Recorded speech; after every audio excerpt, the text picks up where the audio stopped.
तर कुर्ल्याजवळ रेल्वे ट्रॅकवर पाणी साचलेलं आहे। कुर्ला रेल्वे स्थानकावर पाणी साचल्यानं रेल्वे सेवेवर मोठा परिणाम पाहायला मिळतोय। ही दृश्य आपण पाहतो आहोत कुर्ला रेल्वे स्थानक परिसरातील।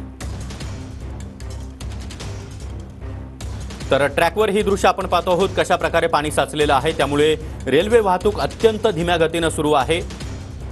कुर्ल्याजवळ रेल्वे ट्रॅकवर ही पाणी साचल्याची दृश्य आपण पाहतो आहोत।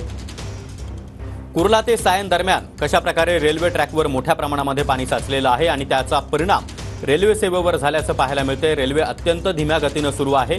कुर्ला रेल्वे स्थानक परिसरातील ही दृश्य आपण पाहतोय।